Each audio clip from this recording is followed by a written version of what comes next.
Hey Mena Warriors, today we are diving into the power of minerals, electrolytes, because you might be finding that you're doing all the right things and your gut health is good, your adrenals are in good point, but you might be lacking some of your electrolytes. So today I'm going to go over the 5 main minerals and explain why they are so important, particularly as we go through menopause, in a contributing factor for menopause weight loss, and explain how you can get more of them very easily and how they will actually have a big impact on your energy levels, your recovery from exercise, etc, etc. So before we dive in, my name is Kate Hartley. Welcome to my channel. I share a weekly video with you every Monday, and if there's anything you would like me to cover in particular, just drop it in the comments below.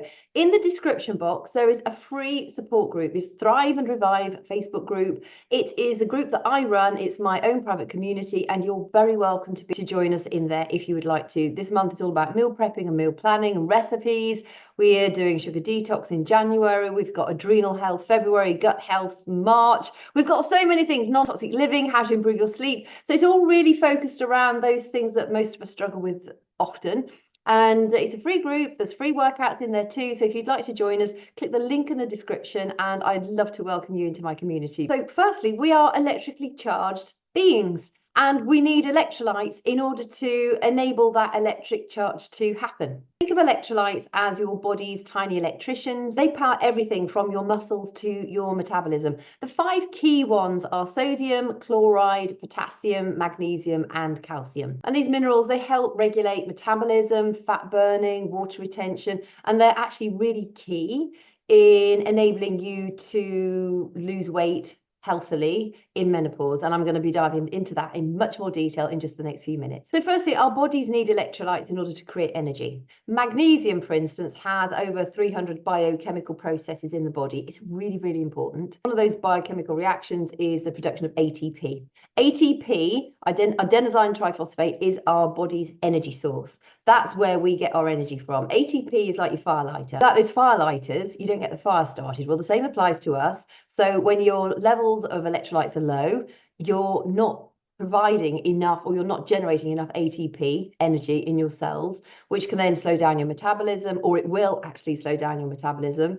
And we all know that slow metabolism contributes to weight gain. Electrolytes also play a key role in regulating insulin and cortisol. So as our estrogen levels fall, our cortisol levels naturally tend to rise. And when cortisol levels rise, so does our insulin. Insulin is our fat storing hormone. So we're always fighting that battle as our sex hormones decline. Yet naturally those hormones rise that cause us to hang on to weight. So as far as insulin goes, both potassium and magnesium help us regulate insulin levels in our body, and they can improve our insulin sensitivity, which is what we want, because most of us are not insulin sensitive. We are insulin resistant.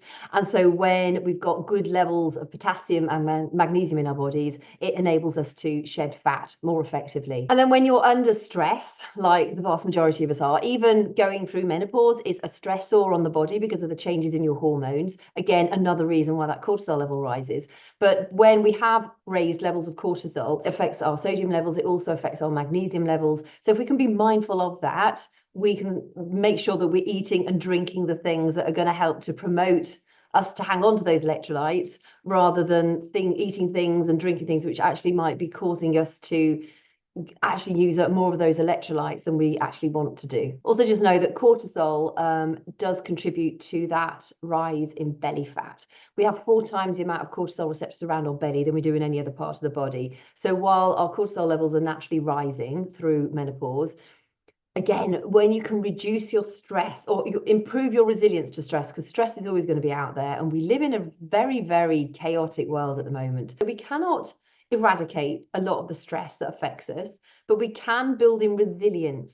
We can affect the things that we're choosing to eat and drink, prioritizing sleep, making sure that we are being mindful of how we live our lives. Very easy to get caught up in that chaos and like the river of chaos, and we just flow down, and sometimes there's rapids and sometimes there's like little soft eddies. That is pretty much how life is. But if we can build in resilience to stress by looking after ourselves well and thinking better thoughts, spotting when we're becoming negative, and working out how can we lift ourselves out of that negative mindset, it does have a profound impact. So going back to electrolytes, just be mindful of the more cortisol, the more stress that is in your body, the more of an impact it will have on your electrolyte balance, and which will also have a negative impact if you are trying to lose. I always say shed fat. I don't think we should be talking about losing weight. I think we should be talking about getting rid of fat, excess fat. Because sometimes when you're losing weight, you're building lean muscle, or when you're burning fat, you should be building lean muscle. You want to be replacing fat with muscle, particularly as you go through menopause. And so it's not about weight loss, it's fat loss and body recomposition. And I keep harping on about that, but I think it's so important that we all understand that it's fat loss, not weight loss. Also, having balanced electrolytes is really good for our hydration.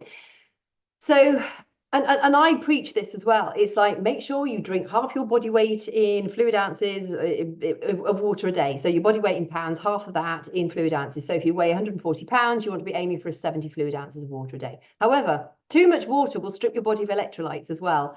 One of the things I've recently started doing myself, and I'm also recommending to everybody to do, because I'm sort of really diving into minerals and electrolytes in a big way at the moment.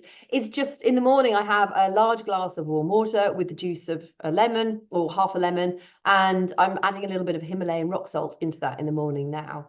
And just because after a long night's sleep, the chances are you are depleted in some of those electrolytes.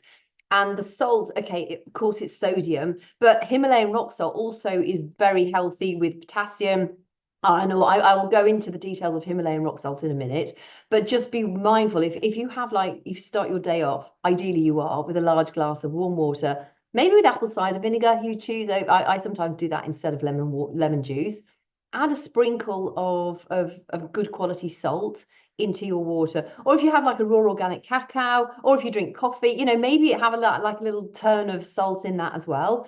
But just make sure if you're doing that it's good quality salt. But sodium, potassium, and magnesium all help maintain healthy hydration levels at a cellular level, which means that your metabolism functions optimally, which means that you're burning more calories at rest. Next thing is to understand that electrolyte imbalance can also lead to cravings for salty or sugary foods. Magnesium deficiency can lead to sugary cravings, and sodium deficiency can lead to just craving salty foods, but more likely processed foods. And those are the ones that you want to be cutting out or significantly reducing if hormone balance and healthy fat loss is a goal of yours. Then muscle function and recovery. So ideally, your strength training. If not, please start. It doesn't have to be something vile. Just start lifting weights or working with bands or even body weight. If you want some sample workouts, let me know. Or join my free group, my Thrive and Revive group.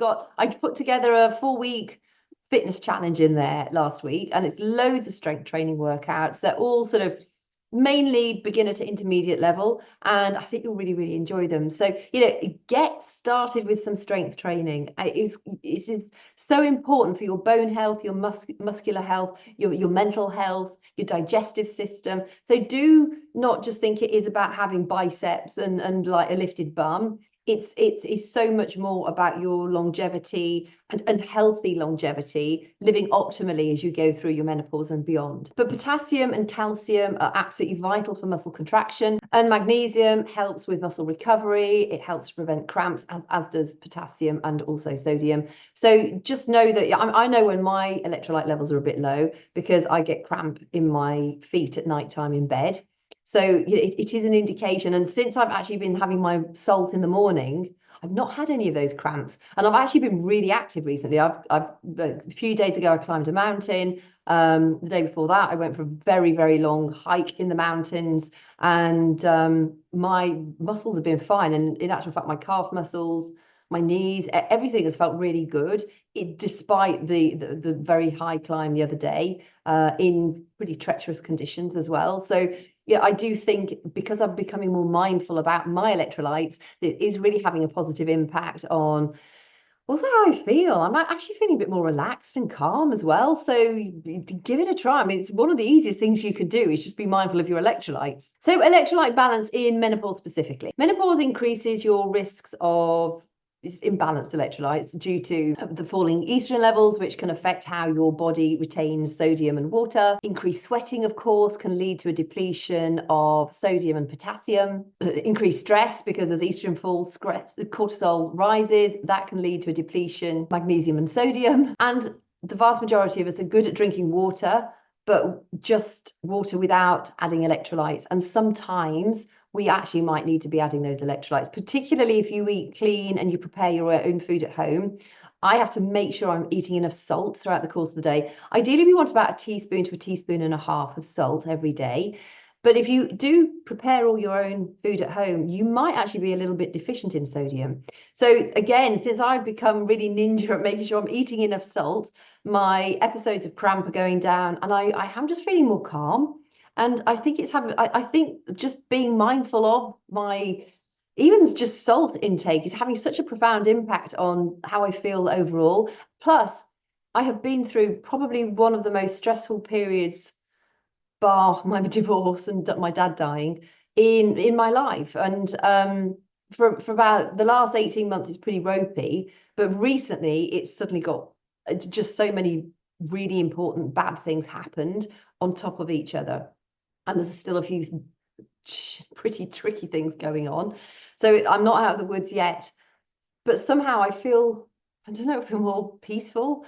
And that is really since I've been focusing on my electrolytes, which is why I wanted to share this particular one today, because I always treat myself as a guinea pig. And when I know something's working for me, I know, I mean, you can Google it. There's loads of information out there about the benefit of electrolytes. But when I know it's having a profound impact on how I'm showing up, then it's like, I need to share this with you too. So how do you balance your electrolytes for fat loss? Well, start your day off with a glass of either warm or cold water. Do whichever you prefer. There are benefits of both. I choose warm water for my first cool drink of the day.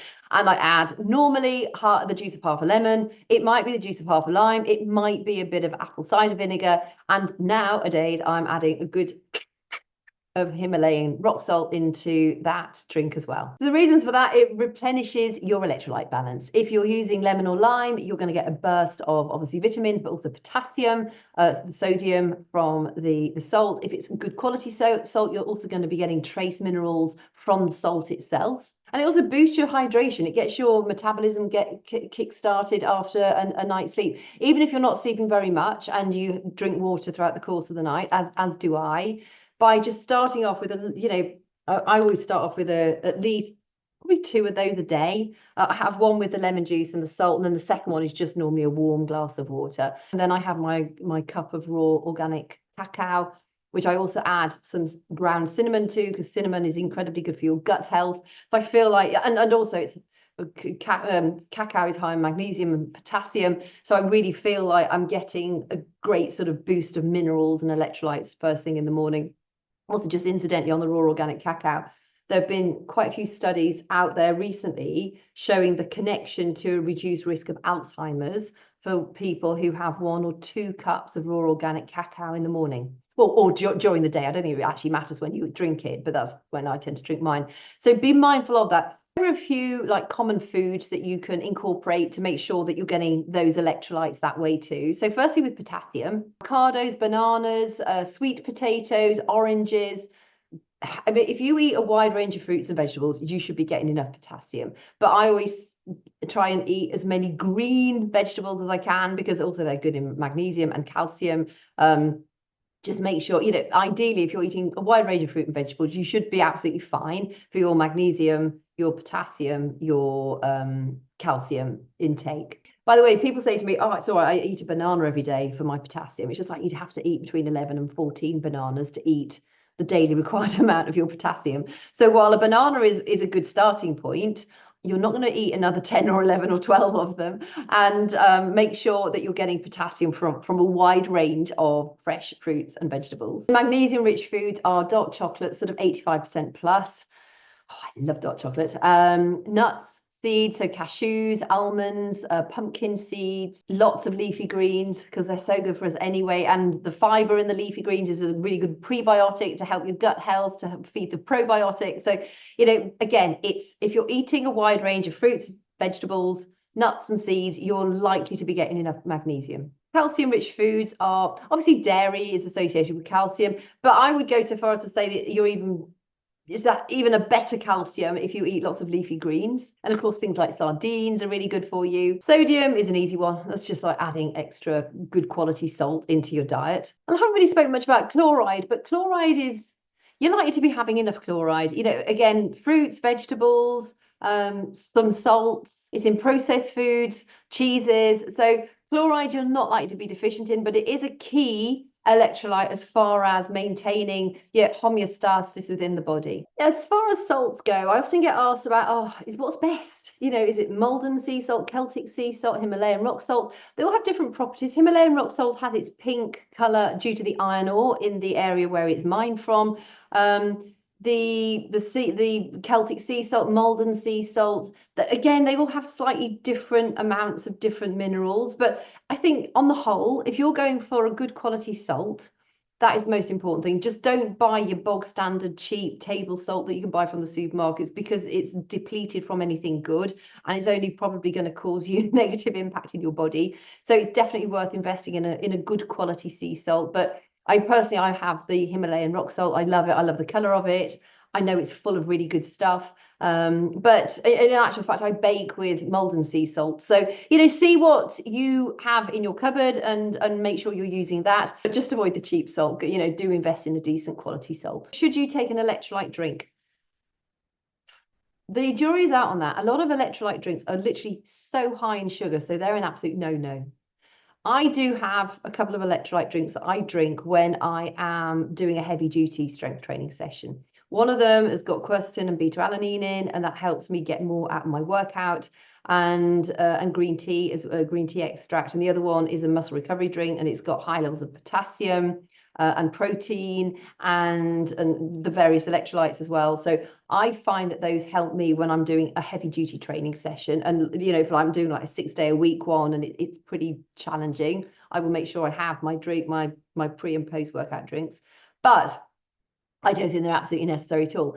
If you're, for instance, if you're doing like a long distance hike or you're running a long way, I would definitely take electrolytes with you. You would probably get an electrolyte gel because it'd be so much easier, especially if you're like a runner and you just suck the gel out. But just be mindful it hasn't got high levels of sugar. You can make your own electrolyte drink. It's like, what I do in the morning is warm water, lemon juice, and Himalayan rock salt. Coconut water is one of the healthiest drinks that you can possibly have and is full of all the essential electrolytes. So if you like coconut water, and I know it can be a bit pricey in the shops, but if you can afford coconut water, I would have a glass of that every day. I absolutely love coconut water, and there is something so cleansing about it. And if you're thirsty, if you have found that you're dehydrated, maybe you've been working out in the sun all day long, you've been sweating loads or working out, just drinking plain water is not going to be sufficient. You do need to rehydrate yourself with an electrolyte drink. So that is as easy as a squidge of lemon, squidge of lime, some salt, high quality salt, and you'll already have a half decent electrolyte drink there. Or if you've got access to your coconut water, have a guzzle of coconut water. You will feel so replenished so fast afterwards. If for whatever reason you know that you're not eating enough of like the green leafy vegetables, or for some reason, maybe you have medications that are interfering with your electrolyte balance, what I would do is look at having like a magnesium complex. I think a magnesium complex is better than just an individual like magnesium glycinate or taurate or one of the many magnesium supplements that you can take. I think the complex is the best one because it's got a little bit of all of the different types of magnesium. Also, if you take if you have a bath every day or every couple of days and you put Epsom salts in, you're getting a really good supply of magnesium that way anyway, because it is magnesium Epsom salts.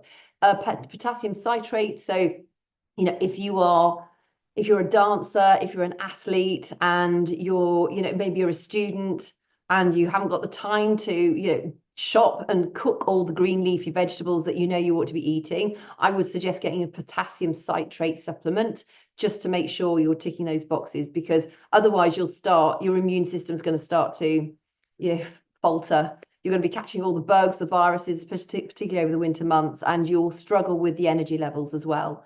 Calcium is a funny one. So I know as we go through menopause, everybody thinks, brittle bone disease is a real risk. Yes, it is. So I'm going to take calcium. Most of us do not need to take a calcium supplement. Most of us are getting calcium from the food that we're eating, unless you're under medication, which is depleting yourself of calcium. And I would only take a calcium supplement if you've been advised to specifically by your doctor. I would also, if you're taking a calcium supplement, I would also make sure, and if your doctor doesn't mention vitamin D3 and K2 to you, remind him or her that he or she should.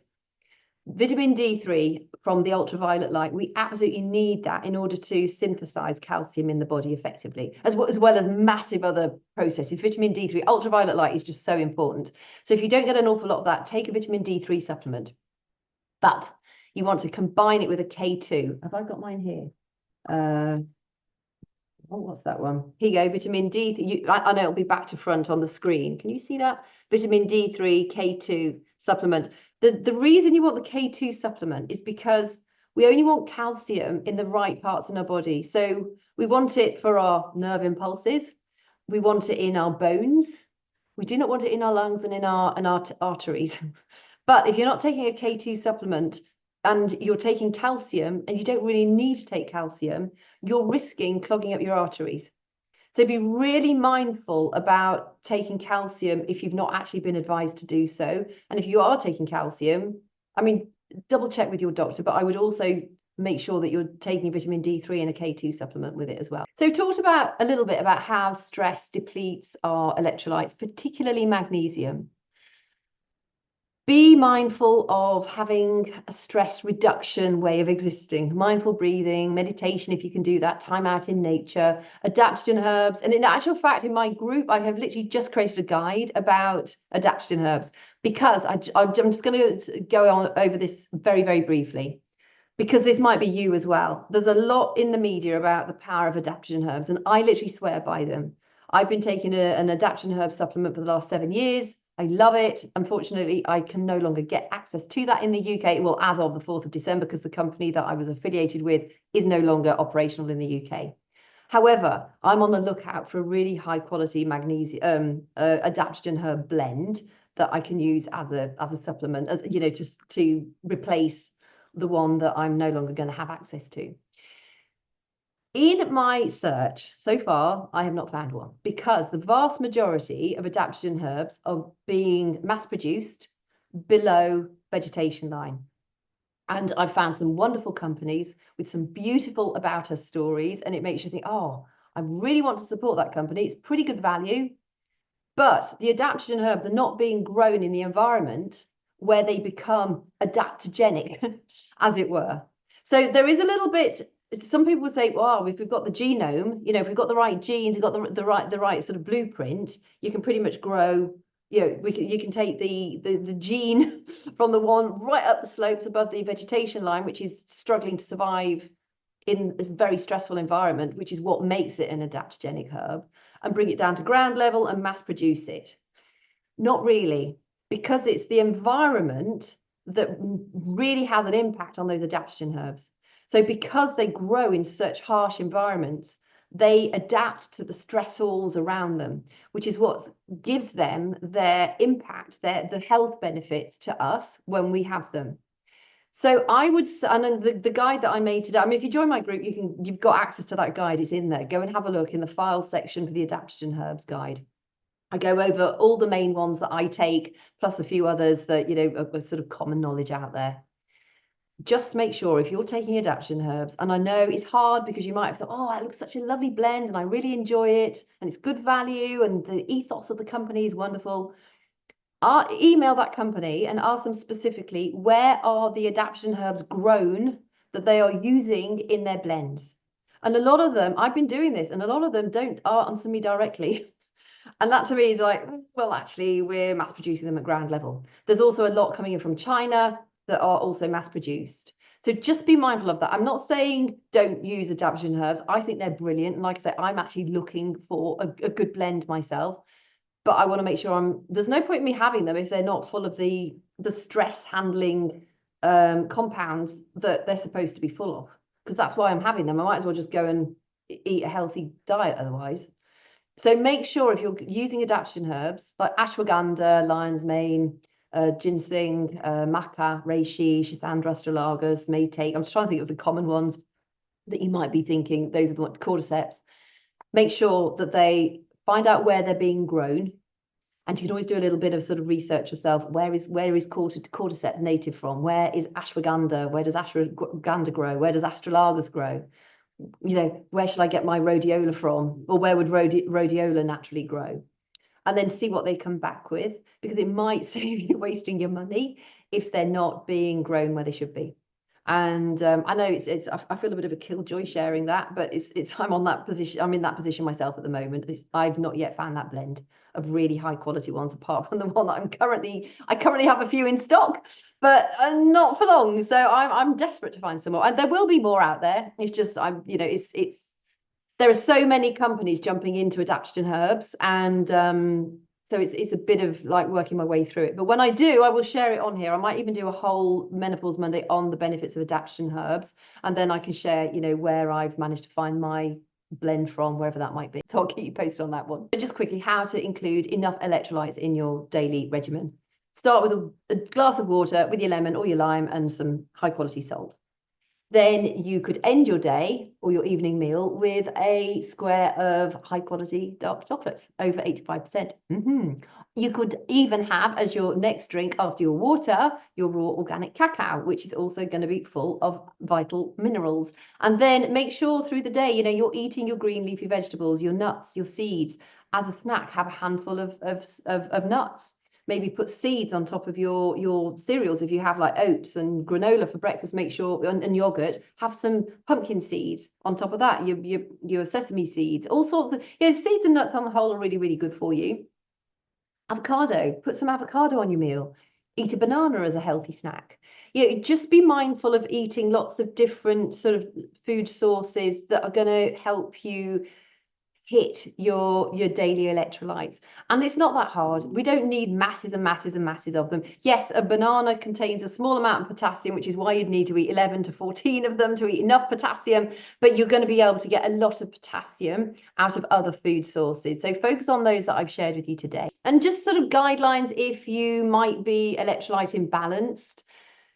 You could be having the jitters. You could feel antsy for no real reason at all. You're probably sleeping poorly. You're feeling fatigued. When you do exercise, you've got like that really heavy drawing feeling in your legs, and it's just like, you might not be able to catch your breath properly. You've got sugar or salt cravings. You may be having you might have unexplained bloating, even though you're drinking plenty of water. You might be getting cramps at night or just throughout the course of the day. You might get restless legs. That, again, can be a sign of an electrolyte imbalance. At the very far end of this, I just want to add this, because if you are somebody who struggles to keep your food down, your electrolytes, particularly your potassium levels, might be crucially low.